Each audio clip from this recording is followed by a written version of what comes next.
Welcome to Joe creative designer. இன்றைக்கி தான் நம்ம வீடியோ ஃபர்ஸ்ட் டைம் பார்க்குறீங்கன்னா மறக்காமல் சப்ஸ்கிரைப் பண்ணிடுங்க. பக்கத்தில் இருக்க பெல் நோட்டிஃபிகேஷன் சிம்பிளையும் ப்ரெஸ் பண்ணி வச்சுக்கோங்க.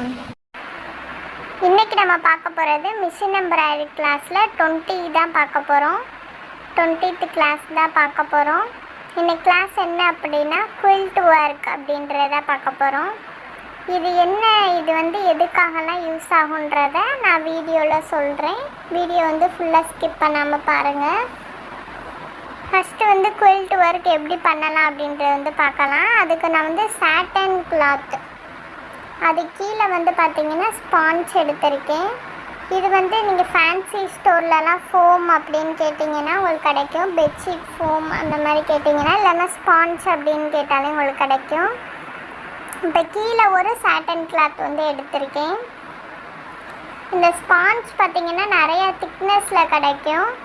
அதாவது இந்த லைட் எல்லோ கலரில் காட்டுறேன் பாருங்கள். இதை விட தின்னாகவும் இருக்கும். இதை விட மெல்லிசான ஸ்பாஞ்சுமே இருக்கும். இதை விட திக்கானதுமே இருக்கும். நம்ம ஒவ்வொரு சைஸுக்கு ஏற்ற மாதிரி எடுத்துக்கலாம். இப்போது நான் வச்சுருக்க மாதிரியே வச்சுக்கோங்க. அதாவது இந்த சாட்டன் கிளாத்தில் பார்த்தீங்கன்னா ஒரு சைடு சைனிங்காக இருக்கும், இன்னொரு சைடு சைனிங் இல்லாமல் இருக்கும். நம்ம சைனிங் பக்கம் வெளியே தெரிகிற மாதிரி அரேஞ்ச் பண்ணிக்கணும். சாட்டன் கிளாத் இல்லாதவங்க காட்டன் கூட நீங்கள் யூஸ் பண்ணிக்கலாம். இப்போ நான் பின் எடுத்திருக்கேன். குண்டூசி எடுத்துட்டு அதை நம்ம இந்த ஸ்பாஞ்ச், இந்த சாட்டன் கிளாத் மூவ் ஆகாமல் இருக்கிறதுக்காண்டி மூணையுமே சேர்த்து நம்ம பின் பண்ணணும். நான் எப்படி பின் பண்ணுறேன்றதை பார்த்துக்கோங்க. மூணுமே சேர்த்து பின் பண்ணிக்கணும். இது நமக்கு மூவ் ஆகாமல் இருக்கிறதுக்காண்டி 4 கார்னர்ஸ்லையுமே இந்த மாதிரி பின் பண்ணியாச்சு. பார்த்துக்கோங்க. இந்த மாதிரி பின் பண்ணிட்டோம் அப்படின்னா நமக்கு ஸ்டிச் பண்ணும்போது நல்லா கரெக்டாக இருக்கும்.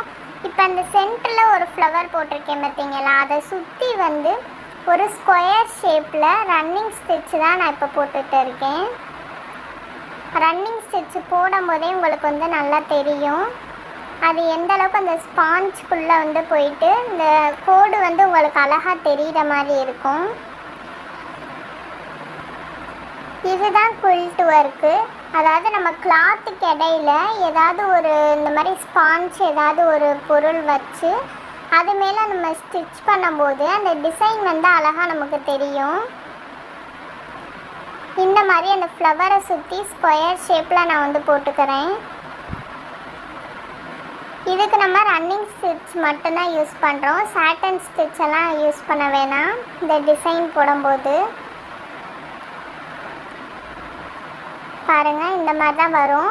நீங்கள் கையை நார்மலாக வச்சு பண்ணிங்க அப்படின்னா அந்த ஸ்டிச்சஸ் அழகாக விழுகாது.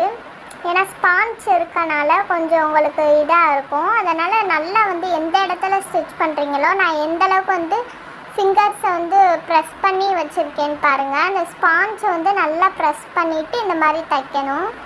இப்படி தைக்கும் போது உங்களுக்கு ஸ்டிச்சஸ் கரெக்டாக விழுகும்.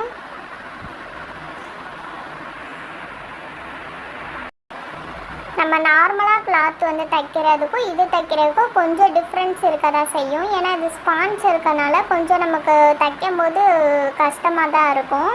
ஆனால் இந்த லுக் உங்களுக்கு நல்லா கிடைக்கும் இந்த மாதிரி ஸ்பாஞ்ச் கொடுத்து நீங்கள் டிசைன் பண்ணும்போது. இப்போ நான் ஸ்கொயர் ஷேப் மட்டும் போட்டிருக்கேன் பாருங்கள். ஸ்கொயர் ஷேப் மட்டும் போட்டு அந்த நடுவில் இருக்க ஃப்ளவர் உங்களுக்கு அழகாக தெரியும். அதே மாதிரி அந்த ஸ்கொயர் ஷேப்பும் கரெக்டாக தெரியுதா, இந்த மாதிரி தான் இருக்கும்.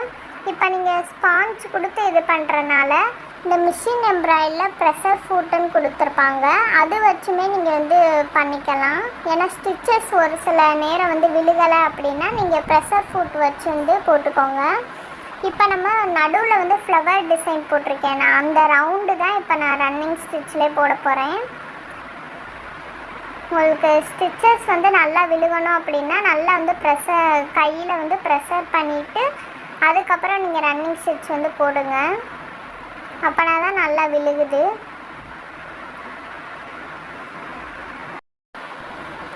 இப்போ ரவுண்டுக்கு ஸ்டிச் பண்ணும்போது நம்ம அந்த அளவுக்கு அந்த கிளாத்தையுமே மூவ் பண்ணி தான் போடணும்.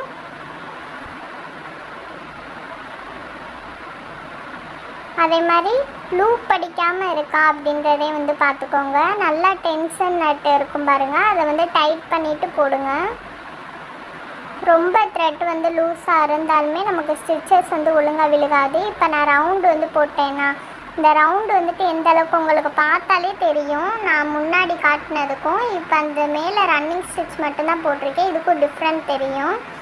இப்போ நான் அந்த ஃப்ளவர் தான் போட போகிறேன். அதுக்கு அவுட்டர் லைன் அந்த கொம்பு மாதிரி வளைவு போட்டிருக்கேன் பாருங்கள், அந்த இதில் ரன்னிங் ஸ்டிச் வந்து போடணும். இது நம்ம ரன்னிங் ஸ்டிச் மட்டும்தான் யூஸ் பண்ணுறனால நார்மல் மிஷினில் கூட நீங்கள் வந்து ட்ரை பண்ணலாம் இந்த மெத்தடை. உங்களுக்கு இந்த திக்னஸில் இருக்க ஸ்பாஞ்சில் ஒர்க் பண்ணும்போது தையல் விழுகலை அப்படின்னா இதை விட கம்மியான திக்னஸ், அதாவது தின்னாக இருக்க ஸ்பாஞ்சை வந்து ஃபஸ்ட்டு யூஸ் பண்ணி பாருங்கள். இப்போ இந்த மாதிரி வளைவு டிசைன் ஃபுல்லாக வந்து போடணும்.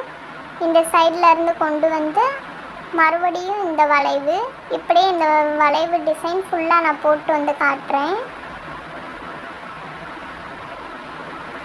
இப்போ பாருங்கள், நமக்கு சூப்பராக அந்த டிசைன் வந்து எந்த அளவுக்கு தெரியுது அப்படின்றத பாருங்கள். இப்போ பார்த்ததுமே உங்களுக்கு வந்து புரிஞ்சிருக்கும் இந்த டிசைன்லாம் எங்கே வருது அப்படின்றது உங்களுக்கு தெரியும். அதாவது பெட்ஷீட்டில், அதுக்கப்புறம் வந்து பில்லோ டிசைன்ஸு, அடுத்து பர்ஸு, பவுச்சு, அந்த மாதிரி இதிலலாம் நம்ம வந்து யூஸ் பண்ணிக்கலாம். இந்த குயில்ட் ஒர்க்கை வச்சு நிறையா ப்ராஜெக்ட் வந்து பண்ணலாம். இப்போ அந்த எக்ஸ்ட்ரா இருக்க பீசஸ்லாம் வந்து கட் பண்ணிக்கிறேன். கட் பண்ணதும் உங்களுக்கு வந்து நீட்டாக கிடச்சிரும். ஆனால் இந்த ரா எட்ஜஸ் வந்து இருக்குது பாருங்கள், இது எல்லாமே நம்ம வந்து க்ளோஸ் பண்ணணும். அதாவது ஸ்பாஞ்ச் வந்து லைட்டாக நமக்கு தெரியுது இல்லையா, அதை வந்து எப்படி வந்து க்ளோஸ் பண்ணலாம் அப்படின்னா மிஷின் எம்ப்ராய்டு வச்சுருக்கவங்க சாட்டன் ஸ்டிச் போட்டு வந்து அதை வந்து க்ளோஸ் பண்ணிக்கலாம். இப்போ வந்து அதை ப்ரெஸ் பண்ணி பார்க்குறேன் எந்த அளவுக்கு வந்து சாஃப்டாக அழகாக இருக்குன்னு. இப்போ இந்த மாதிரி டிசைன் பண்ணதை நம்ம ஹேண்ட்பேக் பண்ணலாம், இல்லை பர்ஸுக்கு வந்து டிசைனாக நம்ம வந்து பண்ணலாம். அந்த மாதிரியான டிசைன்ஸ் ஒர்க்குக்கெல்லாம் இதை வந்து பண்ணிக்கலாம். இப்போ இந்த எட்ஜஸை ஃபுல்லாக நான் வந்து சாட்டன் ஸ்டிச்சு தான் போட போகிறேன். அது எப்படி போடுறேன்றதை வாங்க பார்க்கலாம். மிஷின் எம்ப்ராய்டரியிலே தான் போட போகிறேன். மிஷின் எம்ப்ராய்டரியில் இந்த மாதிரி கார்னரில் வச்சுக்கோங்க. கார்னரில் வச்சுட்டு இதில் வந்து சாட்டன் ஸ்டிச்சு தான் போடணும். சாட்டன் ஸ்டிச் இந்த மாதிரி போட்டோம் அப்படின்னா அந்த ஸ்பாஞ்சே வந்து தெரியாத அளவுக்கு நமக்கு அந்த எட்ஜு வந்து நல்லா கிடைக்கும்.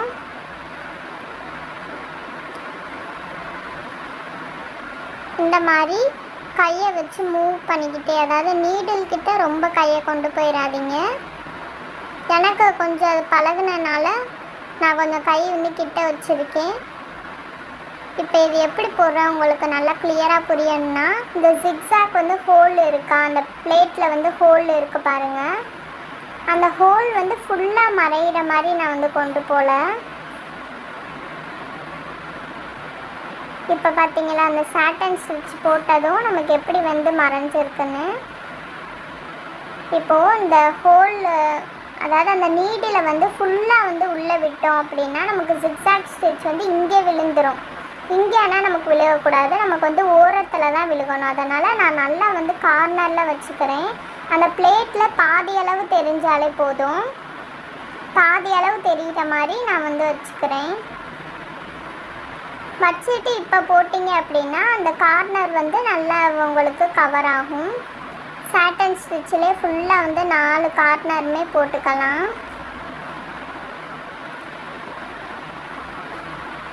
இப்போ இந்த லாஸ்ட் வரும்போது நீங்கள் ஃபிங்கரை வந்து எடுத்துருங்க. எடுத்துட்டு இந்த கட்டை விரலை மட்டும்தான் நான் இந்த சைடு வந்து வச்சுருக்கேன். இந்த ஒர்க் பண்ணும்போது கொஞ்சம் கவனமாக பார்த்து பண்ணுங்கள். இப்போ பாருங்கள் 4 சைடுமே ஃபுல்லாக வந்து நம்ம சாட்டன் ஸ்டிச்சிலே போட்டாச்சு. இப்போ வந்து ஃபினிஷிங்கும் நல்லா வந்திருக்கு.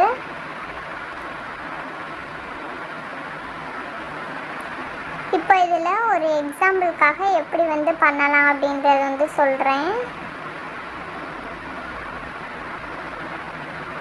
டிசைன் வந்து நீங்கள் எந்த டிசைன் வேணாலுமே போட்டுக்கலாம். இப்போ இதுதான் நம்ம பண்ண இது அப்படின்னா இதில் ஹேண்ட் பேக் எப்படி பண்ணலாம் அப்படின்றது வந்து சொல்லி காட்டுறேன் பாருங்கள். இந்த மாதிரி பாதியாக ஃபோல்டு பண்ணிக்கணும். பாதியாக ஃபோல்டு பண்ணிவிட்டு இந்த சைடு ஓப்பன் இருக்குமா, இந்த சைடு ஓப்பனையும் கவர் பண்ணுற மாதிரி வச்சுட்டு நம்ம ஏதாவது கிளாத் ஏதாவது அட்டாச் பண்ணிக்கலாம். அட்டாச் பண்ணிவிட்டு இந்த சைடில் வந்து ஜிப் வச்சுக்கோங்க. அந்த ஓப்பன் சைடு ஜிப் வச்சு நீங்கள் வந்து அந்த இது மாதிரி தொங்க விடுறதுக்குன்னு கைப்பிடி வந்து கொடுத்துருப்பாங்கல்ல, அதையும் அட்டாச் பண்ணிங்க அப்படின்னா உங்களுக்கு ஹேண்ட் பேக் ரெடி ஆயிடும். இல்லைன்னா இதே வந்து பர்ஸாக கூட நீங்கள் யூஸ் பண்ணிக்கலாம், ஜிப் மட்டும் போட்டு. இப்போ இது மேலே வந்து நீங்கள் ஸ்டோன் ஏதாவது ஒட்டி டிசைனுக்காக இன்னும் வந்து எக்ஸ்ட்ரா டிசைன் வந்து போட்டுக்கலாம். இந்த மாதிரி தான் பர்ஸு, ஹேண்ட் பேக் அதெல்லாம் குயில்ட் ஒர்க்கில் வந்து பண்ணுவாங்க. இப்போ வந்து பில்லோ பண்ணணும் அப்படின்னா இதே மாதிரியே 2 இது வந்து செஞ்சுக்கணும். 2 இது செஞ்சுட்டு அது இடையில வந்து இந்த மாதிரி ஏதாவது ஒரு ஸ்பாஞ்ச் வச்சுக்கலாம். இல்லை அப்படின்னா நீங்கள் காட்டன் வந்து வச்சுக்கலாம். காட்டன் உள்ளே வந்து ஃபில் பண்ணிவிட்டு கீழே வந்து அந்த இன்னொரு பீஸ் டிசைன் பண்ணதை வச்சுட்டு நீங்கள் ஃபுல்லாக வந்து கவர் பண்ணிங்க அப்படின்னா உங்களுக்கு க்யூட்டான பில்லோ வந்து கிடைக்கும். அப்படி உங்களுக்கு ஸ்பாஞ்ச் இல்லை அப்படின்னா பாலிஃபில் ஃபைபர்னு சொல்லுவாங்க, அதாவது காட்டன் தான். காட்டனை வந்துட்டு நம்ம 2 இதை மட்டும் அட்டாச் பண்ணிவிட்டு அது உள்ளே வந்து காட்டன் ஃபுல்லாக வச்சு நம்ம ஃபுல்லாக வந்து க்ளோஸ் பண்ணிடலாம். 4 சைடுமே க்ளோஸ் பண்ணிட்டோம் அப்படின்னா அது வந்து நமக்கு பில்லோ மாதிரி இருக்கும். உங்களுக்கு புரியணுன்றதுக்காக தான் ஜென்ரலாக சொல்கிறேன். இப்போ வந்து ஸ்பாஞ்ச் கிடைக்காதவங்க இந்த குயில்ட் ஒர்க் வந்து எப்படி பண்ணலாம் அப்படின்றதுக்கு இன்னொரு ஐடியா தான் கொடுக்க போகிறேன். அதுக்கு பார்த்தீங்கன்னா நான் சாட்டன் கிளாத்து அகலம் வந்து 6 இன்ச் எடுத்திருக்கேன். நீளம் பாருங்கள், நீளம் ஒரு 10 இன்ச் கிட்ட எடுத்திருக்கேன். இது நம்ம சைஸுக்கு ஏற்ற மாதிரி தான். நான் ஒரு சின்ன சைஸில் உங்களுக்கு வந்து சொல்லி கொடுக்குறக்காண்டி செஞ்சு காட்டுறேன். இப்போ இந்த நல்ல பக்கமும் ஒரே சைடு இருக்க மாதிரி ஃபோல்டு பண்ணிக்கணும். நல்ல பக்கம் 2மே ஒரே மாதிரி இருக்க மாதிரி ஃபோல்டு பண்ணிக்கணும். ஃபோல்டு பண்ணிங்க அப்படின்னா இது வந்து ஸ்கொயர் ஷேப்பில் கிடைக்குமா. இதில் இந்த ஒரு சைடு மட்டும் ஓப்பனாக விட்டுட்டு மற்ற 3 சைடுமே ரன்னிங் ஸ்டிச்சு தான் போடணும். ரன்னிங் ஸ்டிச்சு நீங்கள் நார்மல் மிஷின் வச்சுருந்தா கூட அதில் வந்து போட்டுக்கலாம். நான் இப்போ மிஷின் எம்ப்ராய்டரிலே வந்து போட்டு காட்டுறேன். இந்த ரன்னிங் ஸ்டிச்சு சில பேருக்கு ப்ரெஷர் ஃபுட் இருந்தால் தான் கரெக்டாக வரும், இல்லைன்னா நேராக வராது. அதனால் நீங்கள் ப்ரெஷர் ஃபுட் போட்டு கூட நீங்கள் ரன்னிங் ஸ்டிச் வந்து போட்டுக்கலாம். இந்த 3 சைடுமே நான் ரன்னிங் ஸ்டிச்சிலே தான் போடுறேன். நான் போடும்போது ஃபிங்கர் வச்சு எப்படி பிடிச்சிக்கிறேன் அப்படின்றதையும் நல்லா பாருங்கள். நல்லா வந்து இழுத்து பிடிச்சிக்கணும். இந்த கார்னரை மேலே வந்து ஒரு கை வச்சு பிடிச்சிக்கிறேன். இப்போ இந்த சைடு வந்து ரன்னிங் ஸ்டிச் வந்து போடணும்.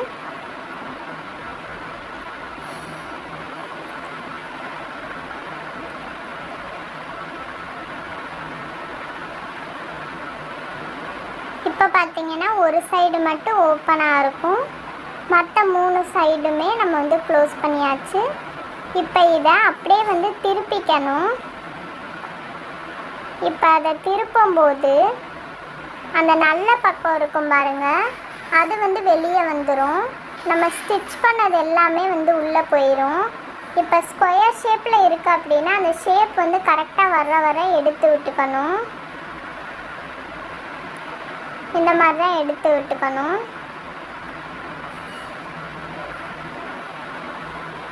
இப்போ எடுத்ததுக்கப்புறம் பாருங்கள், ஒரு பேக்கெட் மாதிரி தான் நமக்கு கிடச்சிருக்கும். இதுக்குள்ளே இப்போ நம்ம கிளாத்து தான் ஃபில் பண்ண போகிறோம். அதாவது ஸ்பாஞ்ச் இல்லாதவங்க நல்லா சாஃப்டான கிளாத் எதுவும் இருந்தால் அதை வந்து யூஸ் பண்ணிக்கலாம். இப்போ பாருங்கள் நான் என்னென்ன சாஃப்டான கிளாத்தெல்லாம் எடுத்திருக்கேன்னு. பட்டு சாரீ கிளாத்தை தவிர மற்ற எதுனாலும் சாஃப்டாக இருக்கிறது வந்து எடுத்துக்கோங்க. பனியன் கிளாத்தாக இருந்தால் ரொம்ப பெட்டர். இப்போ நான் அதை ரொம்ப பீஸாக வந்து கட் பண்ணி வச்சுருக்கேன். ஏன்னா பெரிய பீஸை அப்படியே நம்ம உள்ளே வைக்க முடியாது, அதனால் கொஞ்சம் சின்ன பீசஸாக வந்து கட் பண்ணியிருக்கேன். இந்த கட் பண்ணதை ஃபுல்லாமே அந்த ஓப்பன் சைடுக்குள்ளே வந்து வச்சிடலாம். அது மாதிரி துணி வச்சு ஃபில் பண்ணும்போது கம்மியாகவே வச்சு ஃபில் பண்ணுங்கள். ரொம்ப வந்து ஃபில் பண்ணிங்க அப்படின்னா உங்களுக்கு தைக்க கஷ்டமாக இருக்கும். இப்போ இந்த ஓப்பன் சைடு இருக்க அந்த ஓப்பன் சைடையும் நான் முன்னாடி வந்து சொல்லி கொடுத்த சாட்டன் ஸ்டிச்சிலே வந்து நான் க்ளோஸ் பண்ண போகிறேன். க்ளோஸ் பண்ணிட்டு காட்டுறேன். இந்த பாருங்கள் எப்படி நம்ம க்ளோஸ் பண்ணது அழகாக வந்து இருக்குது. இப்போ பார்த்திங்கன்னா உங்களுக்கு டஸ்டரும் எப்படி வந்து பண்ணலாம் அப்படின்ற ஒரு ஐடியாவும் இதில் கிடச்சிருக்கும்.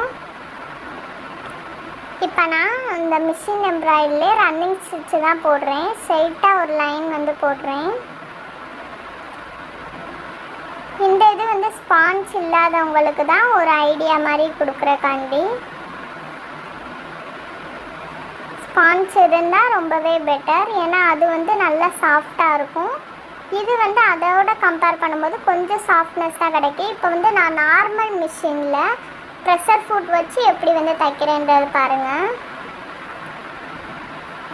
இப்படி தைச்சோம் அப்படின்னா நமக்கு செக்குடு டிசைனில் இந்த குயில்ட் ஒர்க் வந்து கிடைக்கும். பார்க்கவே எவ்வளோ அழகாக இருக்குது. இதெல்லாம் நீங்கள் பெட்டுக்கு வந்து இது பண்ணிக்கலாம்.